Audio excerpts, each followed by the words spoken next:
I always dreamed to be a football player, but not a football player, a football star. Success leaves clues if you study it. What's your take on pride and ego? Proud and ego came from the devil. I do agree you do need a healthy dose of ego because my ego is what got me through my childhood adversity. Yeah. Who is your worst enemy?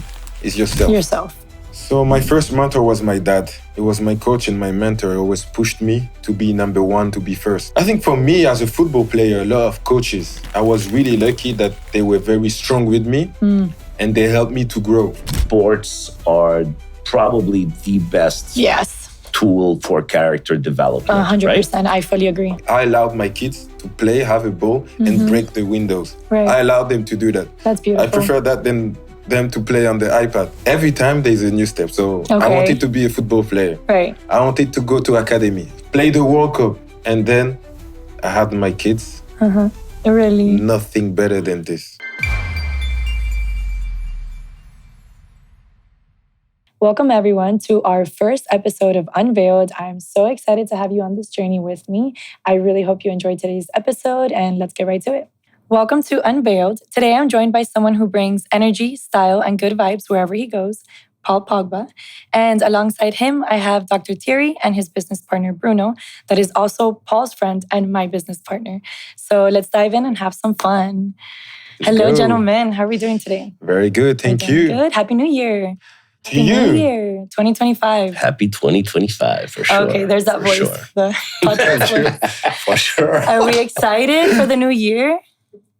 Yes. Excited to grab it by the Me too. That's how I feel. testicles. That's You know how what I mean? Yeah, I do know what you mean. That's exactly how I feel. I can't breathe. Oh my goodness. This is gonna be fun. This is gonna be fun. Yeah, for sure. Okay, For sure. Before we start, let's do one new habit we want to embody this year. I have mine, but I'll go last. That's new not habit. fair. You're going to go last? Why are you Okay, then I'll go first. I'll go first. Woman All right. first. Okay, I love that. So my first one, my main goal is when I wake up, I want to do just instant gratitude for my body, for my mind, for my spirit. I want to not touch my phone, my social media for at least 5 minutes. Even if my alarm woke me up, I want to have my phone on the side and just ground. Because I want to attack every day this year. So I want to really be embodied and conscious. So I want to start with my toes. Thank you to my legs. Thank you to my torso, my heart for beating, my mind for thinking. I'm blessed. Do a prayer and get after it. That's my main everyday goal. New habit. It's a new habit. One. That's good. I like that. Let's go, Sir Bruno. No, Sir you can. Bruno. Well, I know. I just put you on the spot. Honestly, I had thought about that I'm one. opposite that you. Me, directly when I wake up, I check my phone, I start to work. Okay, that's fine. So I'm totally That's okay. opposite. But then maybe you want to embody one new habit that you haven't done before. That's the point, you know? Yeah, but I know it's the same. It's different spirit, sure. Yeah. Because I need to work the beginning. I check my phone. That's a limiting belief. You can do anything you set your mind to. Sure, you're right. But when you figure out that habit, It's gonna work on it. Yeah. We are here. We're gonna help you exactly. Thank you so much. to achieve this goal. Exactly. Thank you so much. Because, him checking his phone means him sending me messages. Yeah, No, that. Early. It's not said him. Wake him up. I say, please send money. Send money. Oh, every day. Send money. Oh my goodness, that's too good. Bruno is worse than an ex-wife. Oh You know what I'm saying? goodness. Oh goodness. So, Well, which also, then I'm going to take this time to basically introduce you all and say that we have Bruno here, that is the beautiful glue for today. That is Paul's friend and Dr. Thierry's friend. So thank you, Bruno, for allowing this to happen Thank you, for the thank first you. podcast. I'm happy. We appreciate you and we love you. And then one habit. Too much love. One habit. Anything that comes to mind. Well, new habit. I wouldn't say new habit. It's something that I want to continue to do. It's obviously wake up. So for sunrise. Okay. For sunrise and pray. Okay. So I will talk about it, but as a Muslim, we just want to pray. You try to pray on time. Right. And sometimes it's hard when you sleep late. So I want to just have this habit to wake up in the morning, pray, and then I can go back to sleep. But this just will, it will help me in my life, in my health, in everything. I love that. So how can you set yourself up for success for that? No, I'm just going to put my alarm at the right time, and I will before I sleep, I will just tell my body, okay, we're gonna wake up and be grateful and thanks the Lord. Yeah, I love that. And I'm going to do it. Yeah. You're gonna do it. I believe in you. Yeah. You can do anything. I will do it. Okay, so then we will continue with Dr. Thierry Jacquemin. For me, it's actually simple. I've been fascinated the last few years with, for a long time, but the last few years especially with Stoic principles. Okay. The idea of emotional regulation, the idea that you do what you do and what you're supposed to do, whether you feel like it or not. Yep. Not that you ignore your emotions, but rather that you acknowledge them, but your path is your path, right? That's, for me, that's, it's been, right? Like I've been working on it. I've been working on it every day for a long time. But this year is, I think, the year like really consolidate that, you know? Yeah. So it's a Stoic year for you. For sure. I love that. You read Marcus Aurelius. 100%. What are you reading from him right now? So I finished reading Principles, and then I reread it. I've learned that if you really want to learn something proper and not just learn it like you go over, but to learn it, you have to read it, reread it. Yep. There's some books that I've read like 5-6 times easily. I love that. You know? Yes. And every time you do, you just pick up something a little different, like a little layer, you know? Correct. That's different from the time before. I love them. Well, I'm excited for you. I think that's a good, really good habit to embody. You can listen. I can. What a voice. What a voice. What a man. I went flying.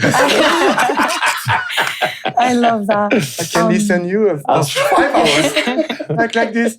I think the three of us, if we look at the cameras, we're all like I was like this. I'll trade you the voice for the legs. He's thinking about it. Let me think about it. I love that. The money is not the same. It's not. But I will take that, what you just said, to lead into kind of the explanation and the purpose behind the podcast. Because from my understanding, what you're saying is that you can read something and understand it. We have, in today's day and age, we have ChatGPT, we have Google, we have books, we have YouTube, we have everything that we can learn and understand at our fingertips, right? But just as you said, you can read it 5 times and it takes time to digest it. Because the whole point of Unveiled as a podcast is that anyone can look you up and understand, think they can understand who you are, but only you have the inner standing of what it takes to be you as a human, you know, and you to be you as a human. So that inner standing lives within. And so really the goal is to unveil that inner standing. And I really just want to hold the sacred space for it to come out as light and love and truth and wisdom, because it might be knowledge, but it's truly wisdom when it's embodied and thought through, you know, and insight. For sure. So that's kind of what I want to do moving forward. Thank you for being my first guests. Everybody that gets to be here, I want to unveil their wisdom, their love, their heart, their highs, their lows, and just kind of who they are. And put it out to share it to the world and hopefully impact a lot of people, you know? Love it. Yeah. So the way I'm planning on doing this is by starting with everything, a foundation, right? So I'm going to just ask a couple questions about your origin. So I'm going to start with Paul.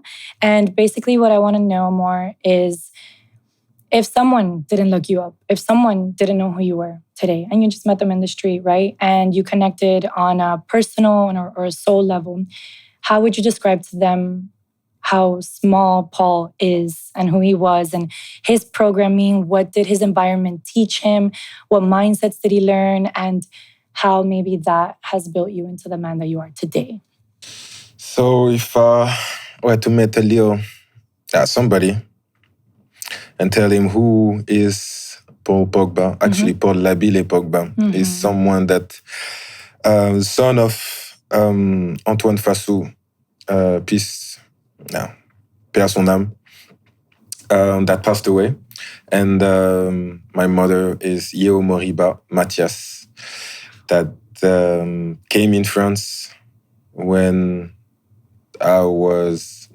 when my brother was 3. I have 2 brothers, twins brothers. Nice. And we grew up all together in Paris. My brother is born in Africa, Guinea. And I'm born in Paris. So they came when they were 2, when my brother were 2. And then I grew up in Roissy-en-Brie, in suburb of Paris. Let's say, let's say low class, middle class, but can't complain because you had food in our plate. Right. And some people they had worst, let's say, childhood. And I always dreamed to be a football player, but not a football player, a football star, let's say it like that. Leave my name into the books of football. And I was someone that hated school in general, but loved French, like geography. Yeah. And I loved languages. Cool. And what happened? Now I speak 4 languages and I travel the world. So I guess it was for a good reason. I love that. And that's impressive. Yeah, I always like science and stuff like that to learn a bit more about the body, etc. I was very stubborn as a kid. Maybe that would help me to be successful today because I always try and always hate to not do something well. Right. And I always push myself. I went to, at age of 13, I went to the Academy of Le Havre for 2 years. From there, I went to Manchester Academy for 3 years. And I went to Italy, Juventus, to play for 4 years and went back to Manchester United 6 years and went back to Juventus for 3 years. So it was back to back to back. But just to know who I am, I'm someone that when he loves, I love to help people. I love to give my energy and to spread my energy. And I think I'm gonna die like that. Yeah. You know, I grew up like this. My parents always were happy. We were dancing. We always had joy in my life. So I always see the good side of everyone. Right. And that can be a bit tricky, and sometimes you get hurt. Most of the time, you get hurt. Yeah, honestly. But you learn. At the end, I've learned. It's not that I'm gonna change, but I'm just gonna pick the good things and the bad things, and like make my roads and continue to grow and learn. And this is who I am. And I think I'm not finished growing. Right. And my story is not done yet. I love that. You're how old today? I'm 31. 31. Yes. Okay, we've got time. You've got a long way 31. to go. I love that. Thank you for sharing. Do you recall the first time you touched a soccer ball? Do you remember that moment as a young kid? Did your parents show you? No, I think I had some pictures. But I was like, maybe you were young. 3. Yeah. My dad was My dad was a coach also and a teacher. Okay. My mom worked at, she worked as a cleaner in the supermarket. So, and they were divorced when I was 3. So it was like, luckily they lived in the same city. Right. So you used to get to see each other. I used to see my dad, and it wasn't like the separation where the parents don't let the other parents get to see the kids. Yeah. Right.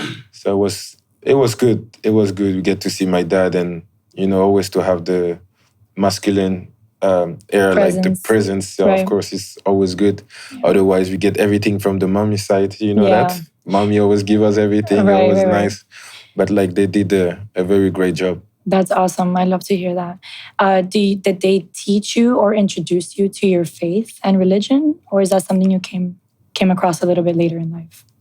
Yes, kind of. I mean, I always see them pray, and cool. we're from Guinea, so there's both sides. There's Christian and there's Muslim. Okay. So I grew up as a Christian. Let's say it like that. So I used to go to church.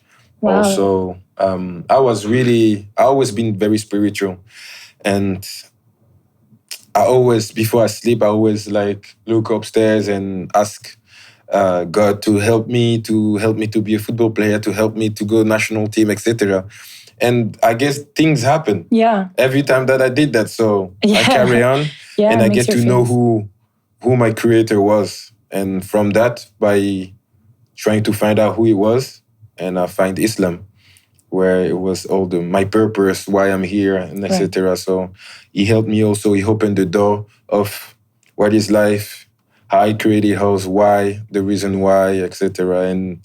And he gave us the tool to go through life and to be ready with everything that's going to happen.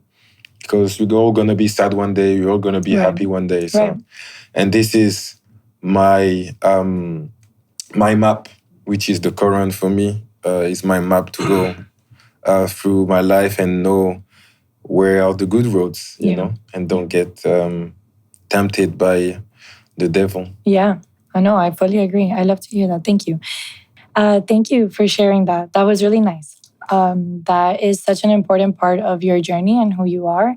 And I think part of the reason why I wanted you to share that was because some people are going to be able to relate and some others are not. You know, not everyone grew up with religion, and obviously the religion leads to faith when you truly connect to your creator. So what I kind of wanted to talk about was, let's say you can base some of your success off of your faith, but let's say somebody didn't have that faith just because they weren't exposed to it, right? And then you would fall into kind of like a stoic mindset, like you were saying, or the way I see it would be kind of like an athletic mindset, right? So what does it mean to be an athlete? Because we can have any athlete in any industry sitting down and explaining what they do to be a high performer and a high achiever. So then I have a question for you, Dr. Thierry, is what does it mean when someone is, you know, an athlete or they have an athletic mindset?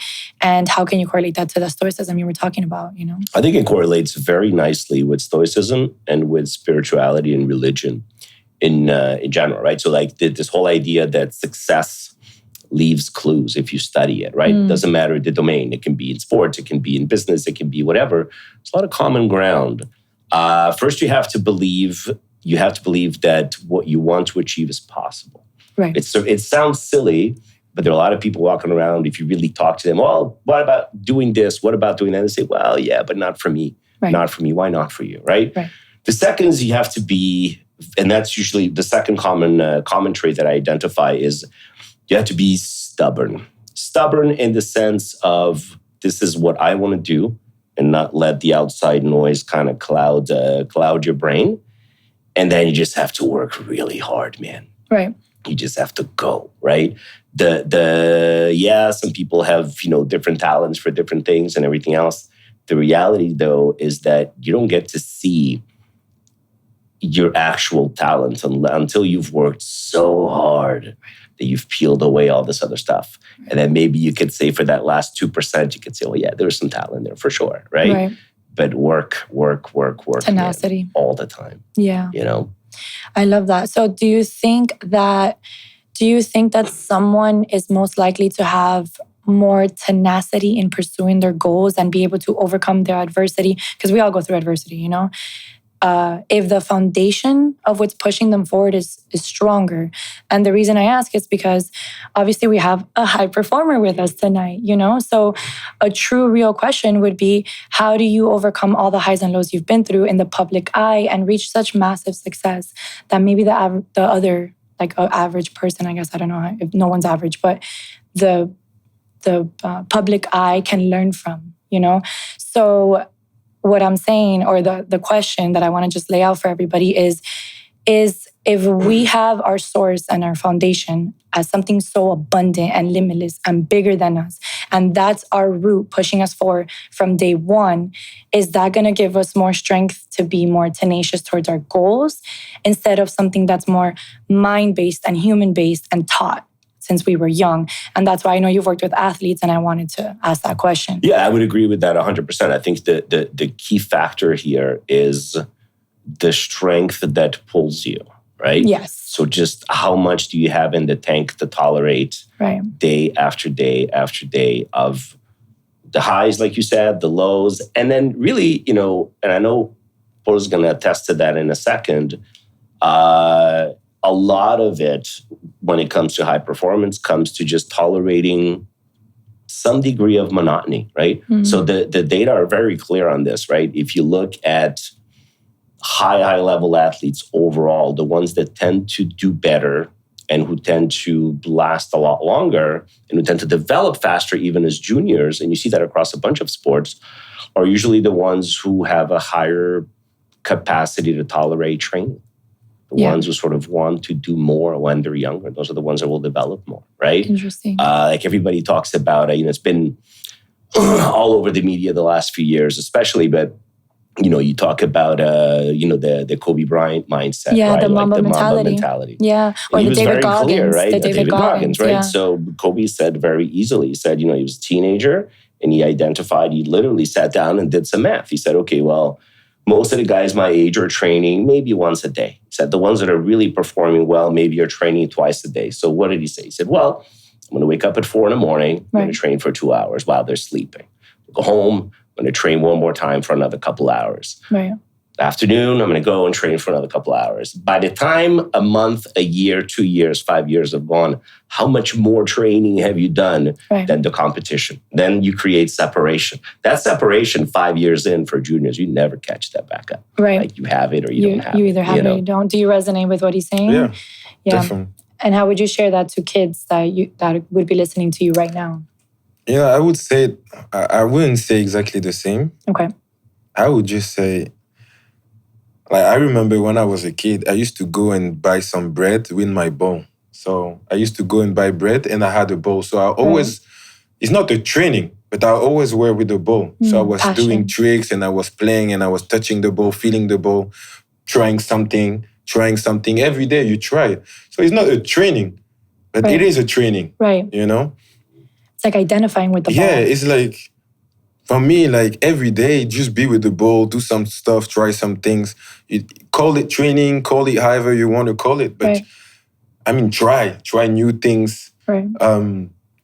Put some chairs and try to pass the ball in between. This is what I would tell a kid to do in your house. That's why, like, I allowed my kids to play, have a ball, and break the windows. Right. I allowed them to do that. That's beautiful. I prefer that than them to play on the iPad. Yeah, of course. Of course. You know what I mean? 100%. Just be creative. That's what we were doing. We were playing with like les ballons mousse. How you say this in English? Comment c'est ballons mousse? Like it's almost like a sponge ball. Yeah. Like you had sponge balls, balls like we used to play. Not like, a real, not a real soccer and ball. Right? So it was difficult to dribble, and you were dribbling like this, and it was very small. You made it fun. And you used to play football every day. You used to love it and enjoy it. And you don't want to lose that.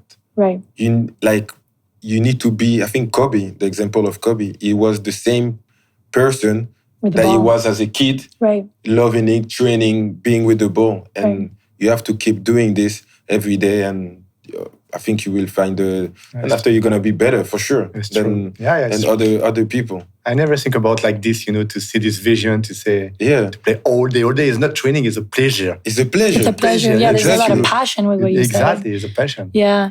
I think, what would you say to someone that has maybe not found that due to, upbringing adversities, or because now our kids, and I'm so thankful that that's what you're doing with your kids, but these generations that are being born right now, they have this iPad so accessible, the phone so accessible, So what can we do better as adults now to help spread that, like, get back out there, get it, play sports and all that? And like, what message can you say to kids to go out and basically, I don't know, find the passion? Because they say they don't have that passion because of the technology. It's very simple for me.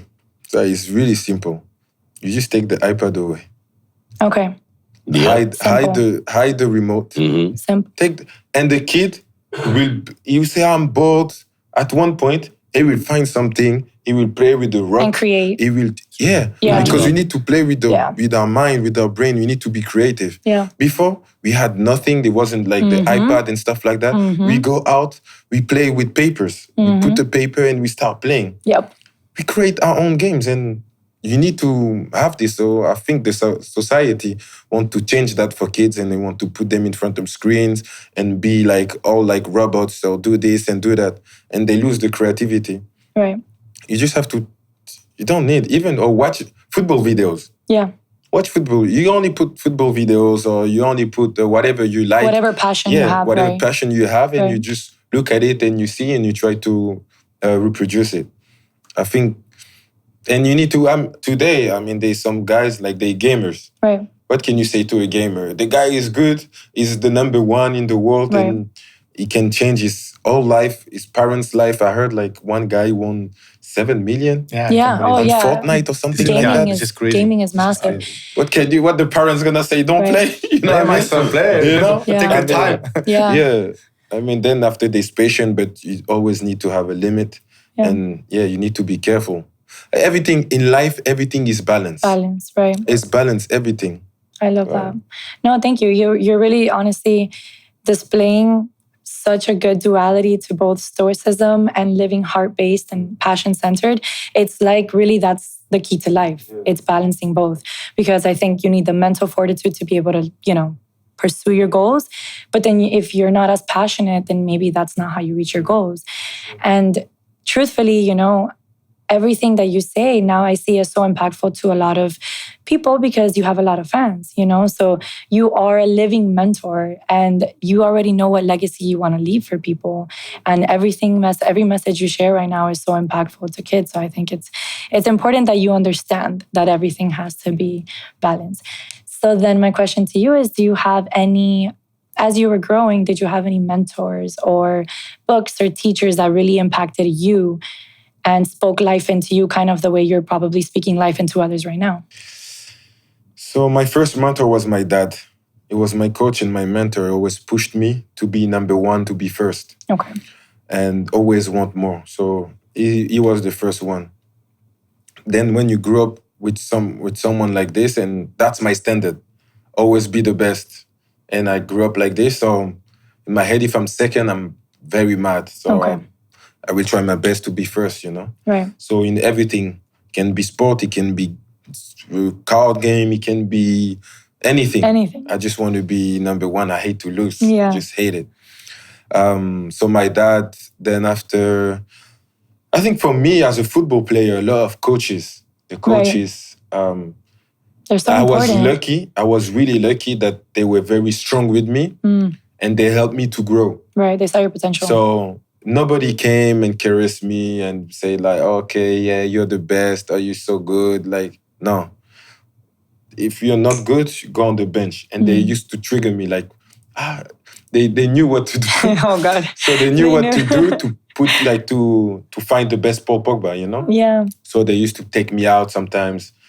They tell me that, I'm bad, I play bad the previous game. So they used to, I play bad, so I want to show you, Yeah. So that's how I was. I love that. But I know everybody's not like me. Right. And I cannot say to a kid, be like that. Right. It came with my experience, it came with my family, it came with my brothers. I'm the small one. I always wanted to copy my brothers also. Right. So everybody has his own story and he needs to find the trigger point where the coach pushed him to go and be successful on what he wants to do. Yeah, I love that. To me, that's why what you just said, I've always believed deeply that sports are probably the best tool for character development. 100%, right? I fully agree. And this is, not to get into anything complicated, but this is a generation where a lot of people are tiptoeing around children, sort of giving them free rein, like what you were saying before with the iPad, right? Right. And the reality is that, like it or not, that's not how you get the best out of people. And that's not how you make the best humans, right? Sometimes somebody needs to look you right in the face and say, today you sucked, right? Yeah. Doesn't mean you suck forever. Right. Doesn't mean you're a horrible person. But it means that tomorrow you got to wake up and you got to do better, right? And there is nothing more direct and linear than sports, right? Because if today you lose, if today you're benched, if today you're this, do better, right? Work harder, do something different tomorrow. And there's always another game, another competition, always something. Exactly. That's interesting. No, yeah. And so, okay, how important is your support system throughout all of this? Because if no one's telling you that, right? Like, so we're putting the accountability of someone else telling you today you sucked. Are we also supposed to be telling ourselves, looking ourselves in the mirror and say, today you sucked, with love, obviously, to the best of our ability. But how does a support system play, a role in that? Both family and coaching and friends. I just want to hear what your thoughts are. I think it's huge. I think first of all, I think it starts with self-assessment, which a lot of people are really bad at doing, right? And often in either extreme direction, right? Right. You meet some people that are just, everything I do is perfect. Like, well, hold on. That's nonsense, right? Right. And then for sure, you meet people in the other extreme who just believe that no matter what they do, it's not good enough. Never enough. It's not good. It's not this, not that. So you're always going to err a little on one side. You're always going to err on the other side. But I think that's a really important tool to know what it is that you're about. And yeah, like you were saying a minute ago, sometimes you have to look at yourself in the mirror and go, today's no good. Yeah. Right? And it doesn't mean that you carry that forever. It doesn't mean like you're talking down to yourself. Right. All it means is that, okay, like there's room upward here, right? Like you wake up the next day and you do better. And then the second part of that is for sure, the better and more broad your support system around it, the better. Because you need that accountability, you need that responsibility, and you know that deep down you care. Like you're saying, like your coaches, you knew deep down, even if maybe in the moment you weren't a fan of what they were telling you, but you knew they were doing it to get the best out of you, right? And so there's truth to that, you know? 100%. And they know what they're saying. And then also now, later in your adult life, how does your lovely lady, your wife, help out in your support as the man that you are today? The truth is, she's my G. You know? That's the truth. That's sweet. At the end of the day, you get married. Who's taking care of you every day? Who's there when you're sick? Who's there? We men's, and me, the way I grew up, we keep our the wife on this side. We don't want to talk, but you have to say it. Also, the truth is 100%. Like why they say behind the great king, there is a big queen or something like that. Behind the king is a queen. You have a queen all the time behind the king. No, it's like behind a great king. A great king is a great woman. There's a great woman. Yes. Behind a great man, there's always a great woman. So truly talking, and I've been having a rough, crazy time. And when you do it, when I sit back and I'm looking, I'm like, who was there? Who's there? Wow. When I was there, giving me food. When I'm sick, who's there? It's my wife, my kids. Amazing. This is beautiful. That's the truth. Is so beautiful. At the end, you don't care about anything else. Right. When I'm home, that's home. That's home. My wife, my kids. It's your kingdom. Yeah. They piss me off sometimes. Of course. They piss me off. Sometimes I want my time. But truly talking, they are here. They are the person that they are important in any moment. Right. When it's bad, when it's good, when any moment they are there and they give you joy. They are the reason why you smile. They are the reason why you wake up and you want to do good. Right. They are those reasons why. I love that. You fight for them too. You fight for your kids, for your wife. Every time. It's beautiful. They are part of me. Yeah. That's such a nice perspective. I love it. No, I love that. And I think it's so important for a lot of the young men in our generation to hear that right now. Because, truthfully, we are in Miami right now. So, culture is different, very diverse and all that. But the more accessible things become, social media, you can meet anybody at all times. We can travel the world like this. It can be cloudy. And if someone doesn't teach you, or if you don't hear from a mentor or someone you really care about how important it is to have that foundation, then we might not think that one partner is that important for us, But the way you said it was so beautiful. I look forward to having that one day too, because it's going to be your right hand. And that's why it's so important to choose wisely. Yes. Yeah. To be honest, it's not, I say that as my example. I've been lucky. Right. And like I said, I asked the Lord to give me someone that suit me, that can handle me, that can be there, because in the football world, it's easy to get someone that comes because of the fame, because of the money. And when you have money, when you have power, when you have fame, it's very difficult. Of course. In Miami, it's tough. Of course. It's tough. Everything is it's accessible. Because you know what it is? There's too much choice. So always you want to, maybe there's more, maybe there's better, maybe there's better. So if you don't have the standard of, listen, I don't need that. And faith also helped me. That's what that was my follow-up question. Faith helped me. Do you share the same faith? Yeah. She reverted to Islam also. That's beautiful. By her own choice. But she was a believer. Yeah. Always. At the end, when you have this, that's what I say is my map is the Quran for me, because he says it. This is when you're married, you get married. Right. It's like you have one foot in heaven, in paradise. Wow. You have one foot in heaven, one foot in earth. So this is So that's why I was like, with all the temptation, everything that there is out there, the social media, it's tough. It's tough, of course, and that's normal. We're human. It's a fight every day. It's a fight, but you fight who? Who is your worst enemy? It's yourself. Yourself. At the end of the day, you have to fight against yourself, against the temptation and everything. And when you can control that, then after you can go ahead and, you feel protected. Right, you feel good, you feel safe, which is an important feeling to have. Definitely. What would you say is some of the most fulfilling moments of your life? And maybe compartmentalize them with, sports, but also with family, with what you're saying. Fulfilling, like truly fulfilling for you, for young Paul, to like everything. I would tell you, before it was like, every time there's a new step. So I wanted to be a football player. Right. I wanted to go to academy. I did it. Right. And it was like the best thing ever. Go to national team. It was the best thing ever. Place for the first team.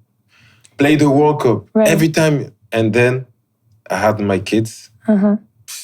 There's nothing better than this. Wow. I don't know, you have kids. I agree with that 100%. There's nothing better. It's not a kid. Now I have 9. It's not a kid anymore. Wow. I don't know, by your experience. Yeah. No, I agree 100%. You achieve this, you do this is great, this is awesome, That's so beautiful. this and that, until, right? And then when you have your children, you realize, you look at everything else, like, nothing else really matters. Really? Yeah. Literally. That's beautiful. I look forward to that day. Literally. That's amazing. Yeah. And then does that become your propelling? Is that strength you're talking about, does that become what pulls you? Totally becomes what pulls you, right? Because, I'm a strong believer that you only lead properly if you lead by example, right? So what legacy do you leave them if that whole thing of do as I say, not as I do, that's, nonsense. Yeah, of course. Kids learn by what they see you doing every day, Wow. So that's and it makes you do a lot more, right? It makes you do a lot more because they're watching. They're always watching. They're always watching, whether they are 2 years old, whether they're 10 years old, whether they're watching you. They're watching for strength, for leadership, for example, for all that stuff, right? So if you can't find motivation out of that, then you're just out of the game. It's just crazy. You know? No, that's awesome. As you were talking, I had this thought or this question of pride. Right? And I'm just kind of playing with the duality we have here, because when you communicate, you definitely lead a little bit more. It sounds like you lead a little bit more from the heart space center. And then I love that, you lead more from the logic and the mindset. So how do you deal with pride as a man, as a human in this world? And I want to hear both of your answers on that. And what does pride mean to you? Like, are you proud of yourself? Pride and ego, right? Yes, Two sides exactly. of very related things. And also, I think a sword that can cut very deep in both directions if you're not careful, right? So people love to talk about, how ego is only the enemy, right? And then it's only bad and all this other stuff. Bullshit. Yeah. You need some ego, right? You need some ego to lead you down a path. You need some ego if you want to achieve great things. Right. If you want to be able to look at yourself in the mirror and go, come on, like I'm doing something right here, right? Right. Where ego and pride fall wrong, though, is when you let it rule you or when you make decisions strictly to feed that, right? Or when you don't know when to ask for help or to say, listen, like I don't know what I'm doing here. Like I need some guidance somewhere. Yeah. And I think that's where it can lead you the wrong way, Love that. And how about you? What's your take on pride and ego? The proud and ego came from the devil. Sorry, I go deep straight to the point. No, straight to the point. That's why he's not in heaven anymore. But he's proud. Because he was proud when God created the human, he was proud and he said, no, I'm better than this one, So this is the Muslim faith or in Islam. Wow. And I think in Christianity also, when God created Adam, he was proud. That's when proud came. Wow. You know, and proud is a weakness. Proudness is a weakness. When you're proud, what is it? Right. You feel you're strong by, I don't know, responding to somebody. Right. Because you're proud and you're right and you want to be right and you go over and that's weakness. Right. Proud. Seriously, we all have it right. inside, you know, but this is like I said, this comes from the devil. The devil wants us to be proud. So he wants us to be like him. Right. To tempt us to do bad things. Because when you're proud, you don't think logic. You don't think with your brain. You think with the ego. You think like, no, you get warm. Now I'm proud. I'm not going to let him have the last word. Right. This is, okay, let him have the last word. Then talk to him. You know, then there's many examples. Because I think your question was more related with what? Well, now I'm thinking what you're saying is like, you're coming from from the perspective of someone who has clearly surrendered a lot in their life. Yeah. And the reason why I say that is because surrendering is difficult for the ego. But when you worship, you're in full surrender. Yeah. And at least for me, I can speak for my behalf. Like I didn't know what surrendering truly felt like until I found my faith. And I was ego-led and ego-based. And I do agree you do need a healthy dose of ego because my ego is what got me through my childhood adversity. Yeah. She's the one who, like, although maybe shut off my emotions, she's the one who had the tenacity to keep going. And she still leads me through my day, which is what we talked about the other day. So I know that you need that ego. It's kind of like that, like spacesuit that you wear on earth. But also, as I've learned to fall deeper in my faith and surrender, like when you get on your knees, when you're worshiping something so much bigger than you, it's easier to be less prideful. For sure. But then when you go into the 3D world, if you're not consistent with your prayer, with your worship, with your surrender, then all of a sudden I find that I'm chasing different things. And it's this constant play, at least for myself, since I feel as if I can see that God has been trying to find me my whole life. I see it clearly now. But not until I truly connected did I understand that, you know, like it's this play of trying to be the ego, the higher self, and not as much in the ego. So I don't really know what my question was, if I'm being honest. Yeah, but no, it's like we can go to many ways. Like many things we can talk about proud with, because we're talking about family, kids. Right. You know, like proud with I'm your father. I talk to you. You have to listen. Right. You know, because ça c'est la fierté, is the proud. Yeah. And all this is, like you say, it's bullshit. Well, are you proud of yourself? And what does that mean to you when I ask you that question? I'm super proud of myself. Okay. But by me being proud, there's always the other side, which is I can do much better again. Okay. I can do more. I can do better. So I'm proud for what I've done, what I achieved. I'm proud of myself. I look at myself and I'm really happy. Right. You know? Right. I'm proud with everything that happened. I'm proud. If I'm here today, it's because I've done some stuff. I've done some good stuff and some bad stuff. Right. But I'm totally proud of myself, happy with myself. I love myself. And I think people that will be looking, all of us guys, everything that happens to you, we were talking about personal life, you know, man, there's a good thing behind. Yeah. There's always a good thing behind. Always. And it's tough. Because now you have to go with faith. You have to believe something that you can't see. I know. That's what's difficult. That is tough. But that's why you need to have it. Like you have it inside. There's things that you cannot say. Yeah. But there's always, you believe that there's something better.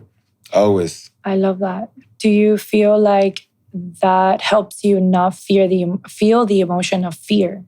Or how do you correlate with the emotion of fear? What is your relationship with fear or a lower vibrational emotion? Fear is good. Fear is good. I like that take. Everybody got fear when you were a child. Fear is good. I like that take. Okay. Fear is good. I think it's a good thing.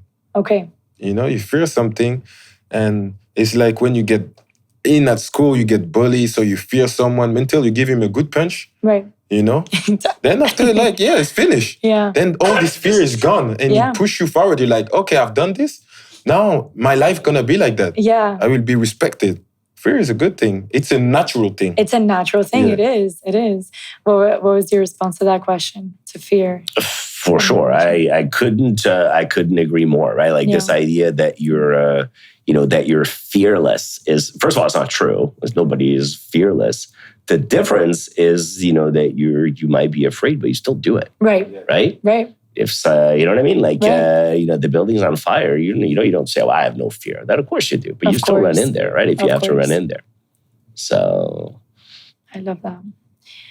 Okay, so then I did have a question that I feel like it's a perfect time to ask.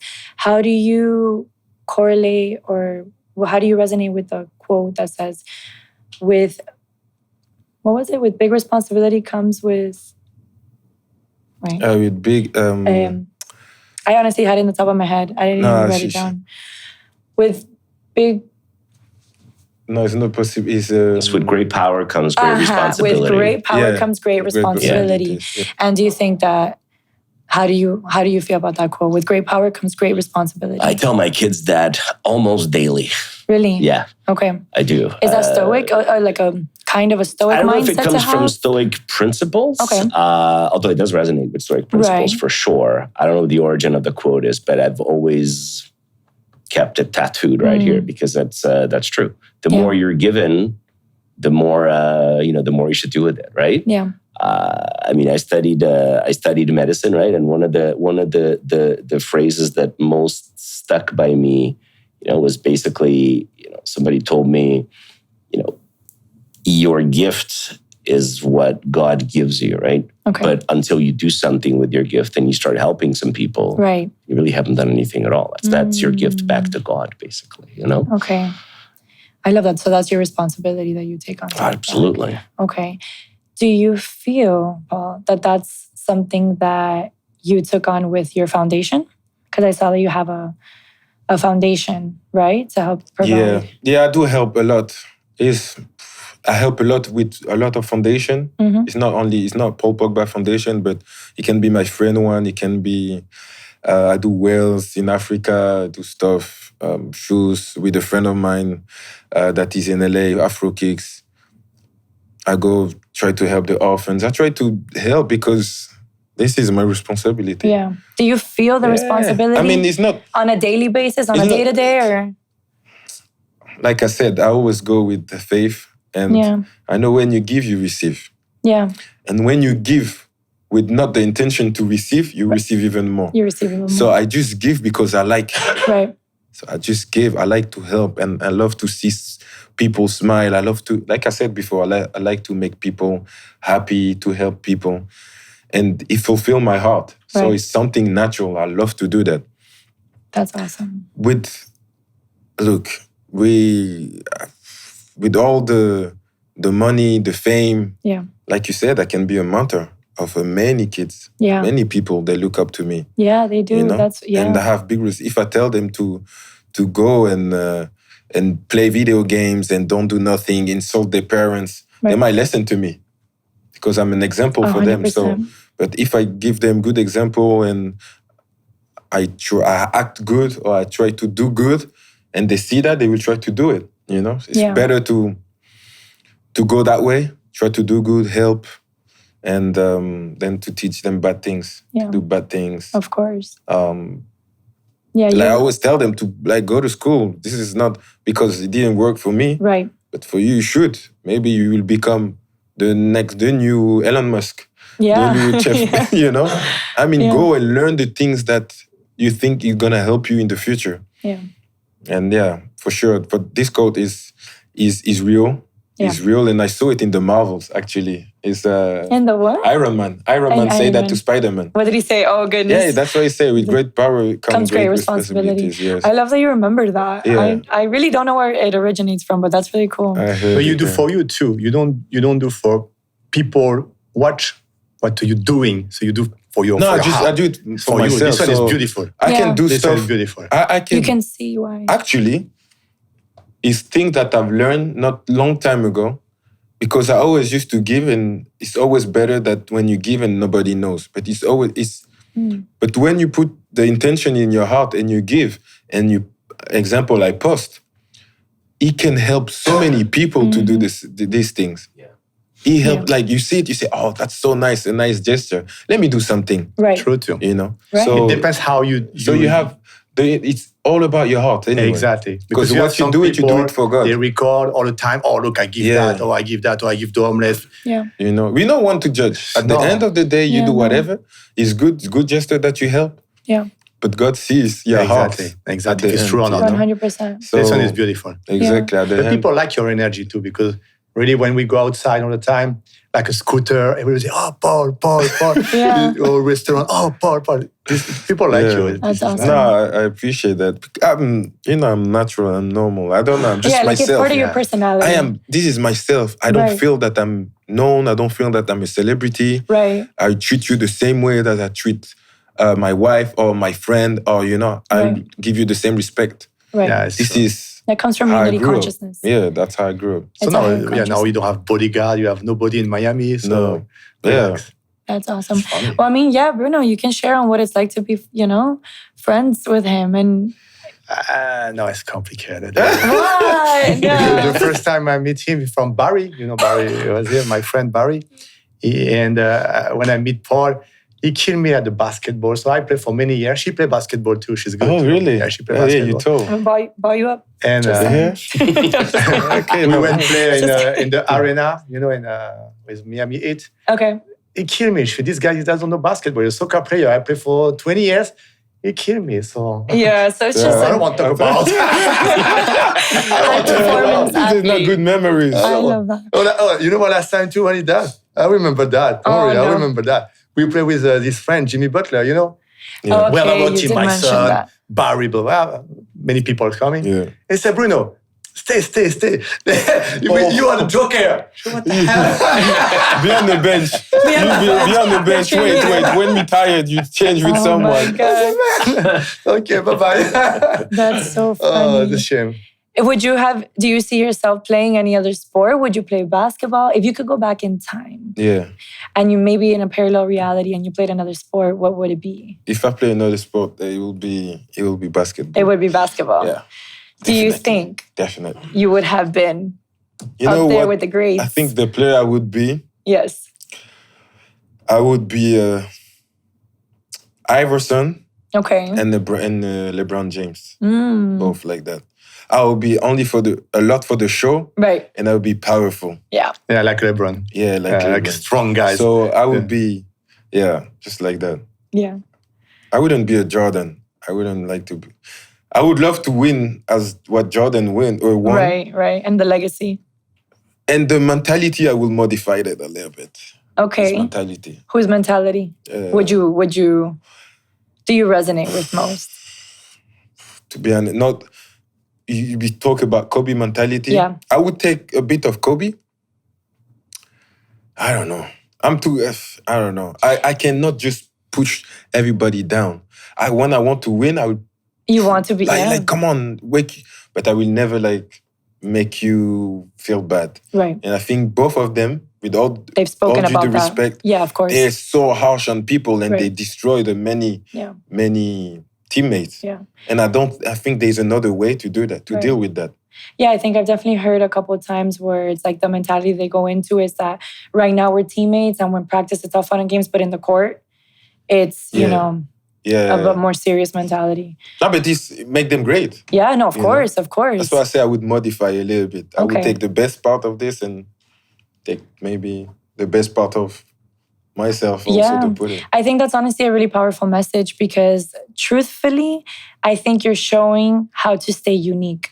How to stay unique when you stay in your own lane and you stay, you didn't even waver. I asked who you would want to be like and instantly it was like, it wasn't even one person because you want to be you. Yeah. And that's so important to be grounded in who you are. I don't think many people can say that now because naturally we worship and we admire. Yeah. And this is the truth I came to understand recently. As humans, we worship. It is in our nature to worship. First, it's our parents, whatever the case.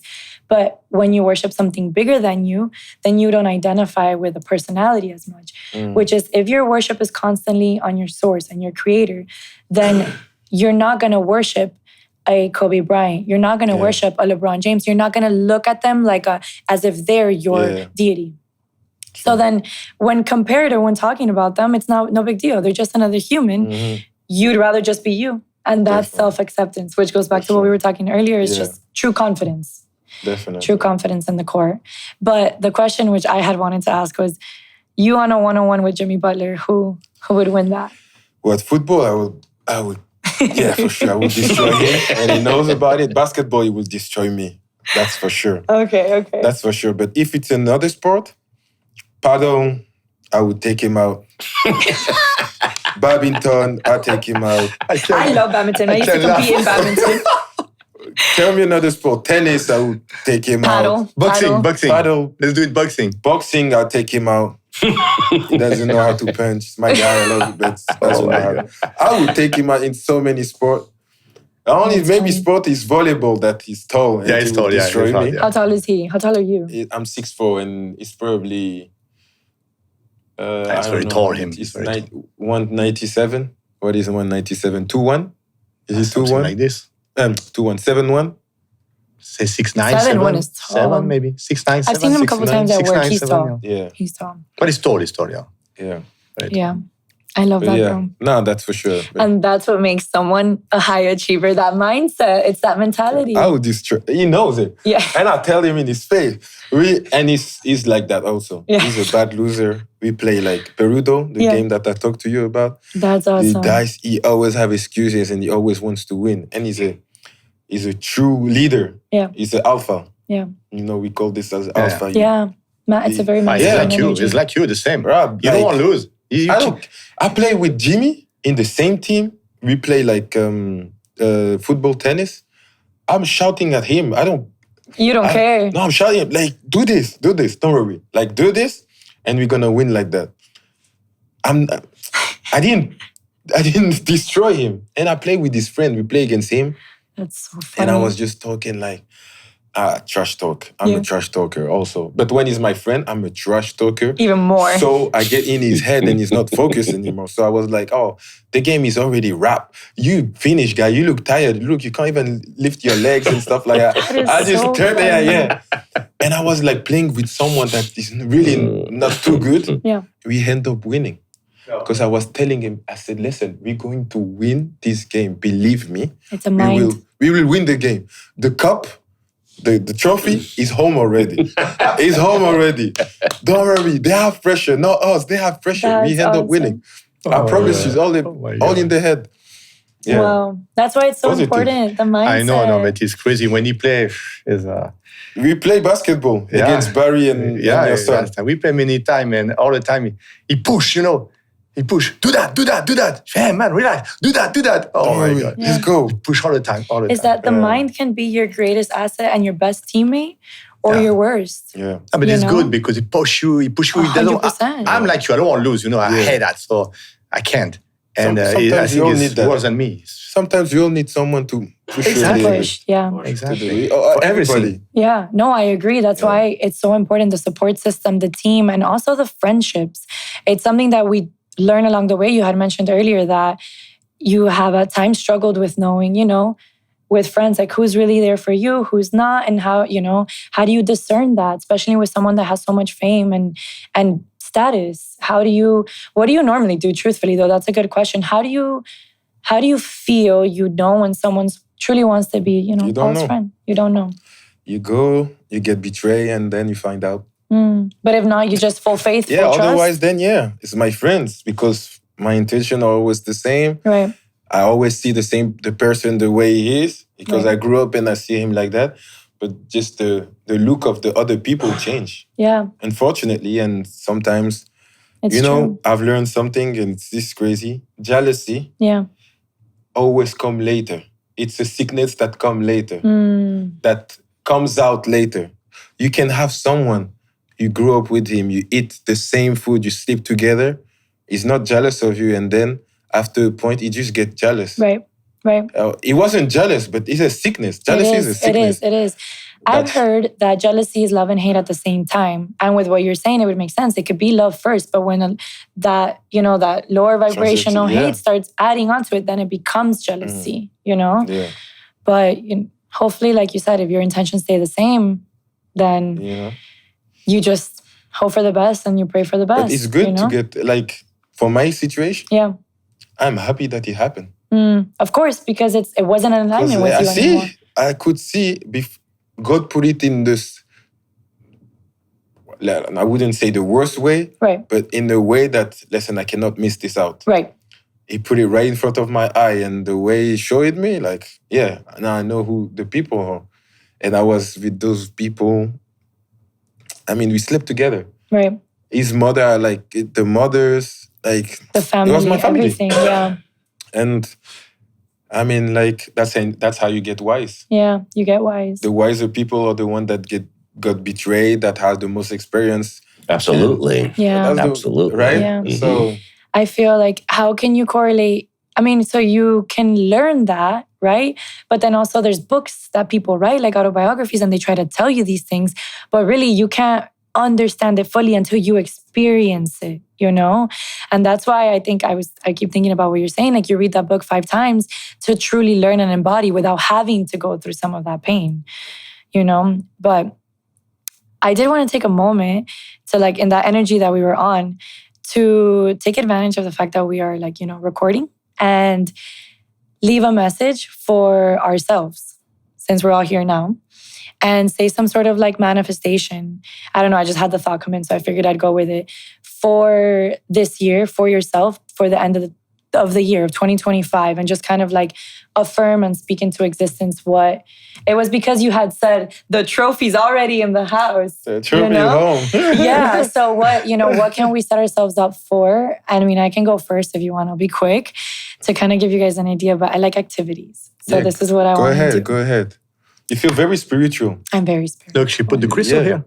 I did Palo Santo, all of this before you came That's in. why I thought it. So I was like, okay. Yeah. So the energy is right. The energy is great. Beautiful. I mean, I think I listen to a lot of what you're saying, but I truly believe in alignment, And when you're aligned to your authenticity, the more real, the more you that you are, your frequency's higher, right? Because you're not as jaded. You're not trying to be anything you're not. So if I'm as authentic as I can be, we all mirror each other. It's unity consciousness. I am you, you are me. So the more me I am, the more I'm gonna attract people that feel like they're more themselves. Yeah. You know what I'm saying? You don't think you're me? You don't want to be? I'm you. I am you, you are me. We are together. Bruno has a broken rib. He's not thinking clearly. But I know what to say. Alignment. It's energy. It's energy. Like, you wouldn't be here otherwise if it wasn't what was part of the divine plan. For sure. Okay, so my vision is, I didn't even think I was going to do this, but more so say to myself what I want. And even if it's just one thing, I'm going to say, I'm really excited that I started this podcast. I look forward to unveiling a lot of guests and sharing a lot of love, truth, wisdom. This is my passion. I'm listening to what you're saying about how you feel about playing soccer. This is what I do, what we're doing right now on a daily basis with my friends, with my people. I wanna learn, I wanna know, I wanna share. So Lorena, I love you and I'm so proud of you. And I'm so thankful that this podcast is what allowed you to share yourself and fulfill your purpose, because you know what God wants you to do and you're doing it. So I'm proud of you. Beautiful. And that's my message. Beautiful. It's a beautiful message. Yes. Now one of you go. You go with. So you're gonna talk here. Motto. Yeah, and then you're gonna take this with you. But let's talk about. Mine is short. Mine is short, but direct and to the point. Do even more. Contribute even more. Get to work. And get to work. I love that.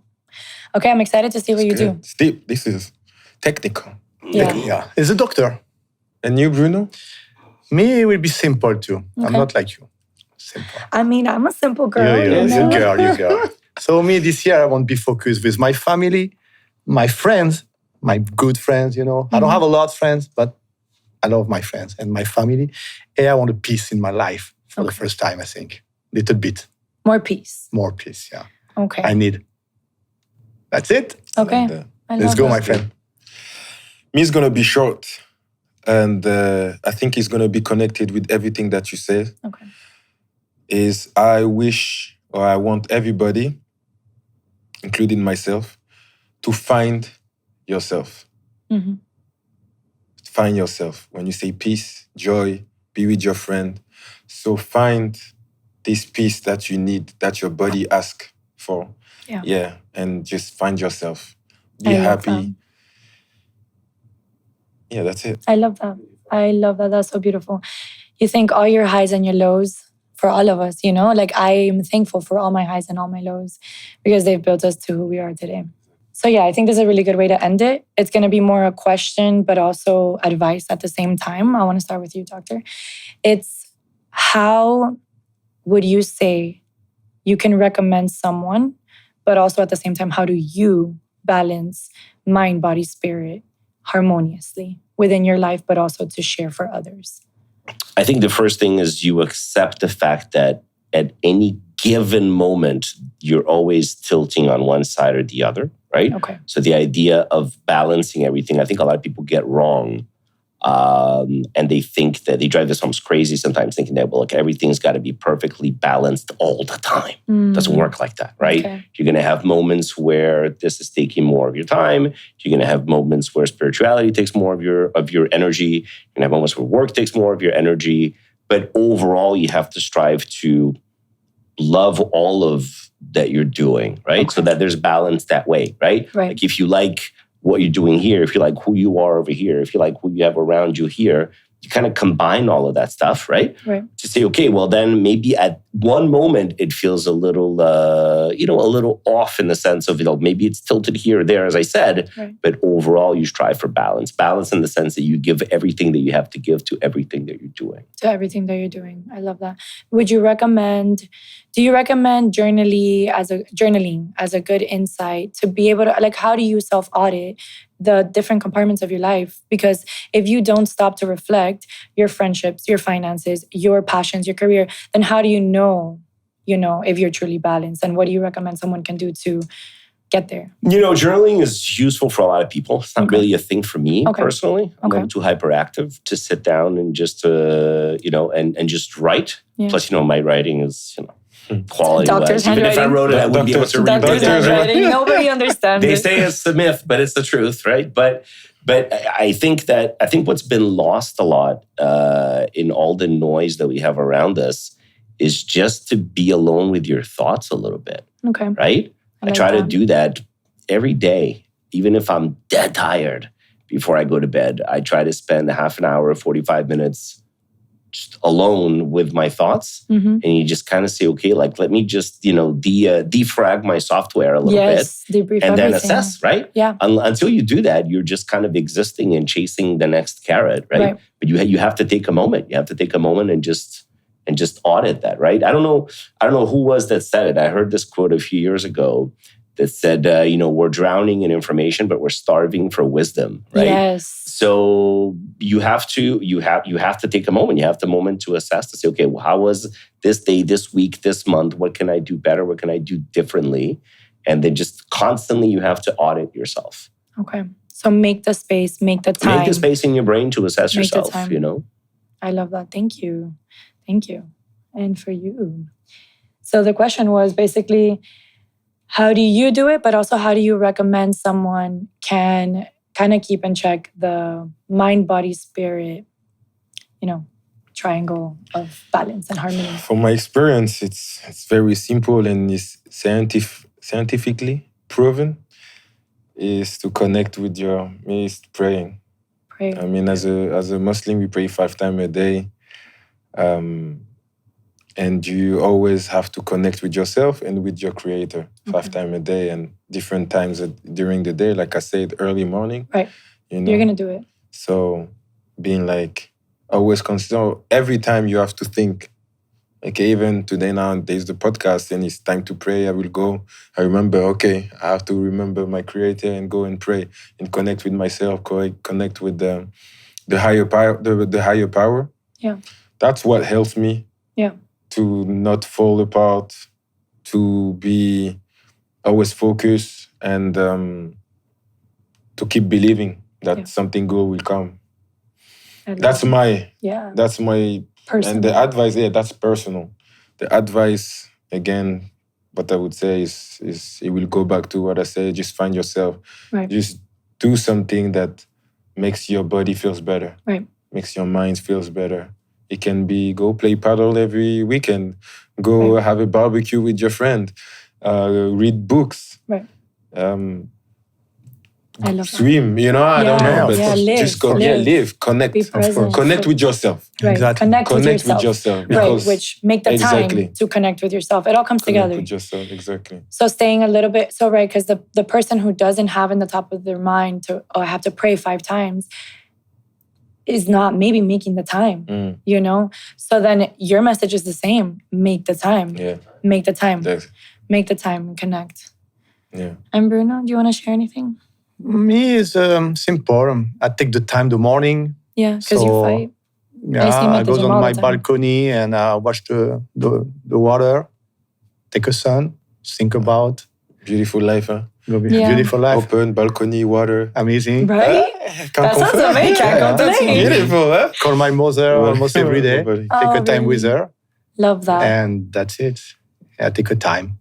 That's and after I go boxing. Yeah. I work. And then see me. Yeah, I see you every day. Every day. We're almost at an everyday basis now. And now we're working together, which is alignment. Ask money for my... money. I wait for this guy too. When he said, I come at 12, at 2 p.m. he's not here. I'm bad. I'm trying to get better. Yeah. There you go, 2025. Yes, I will do this. A little bit better, 45 minutes. Always. I still got the French timing, I'm sorry. No, that's okay. I have Latina timing. It's the French time. So I don't know if it's French or Latino. I don't know. It's a French time. You sure it's a French time? Because I know one guy they called Barry too is a Senegal time. Time. But French are known to be late.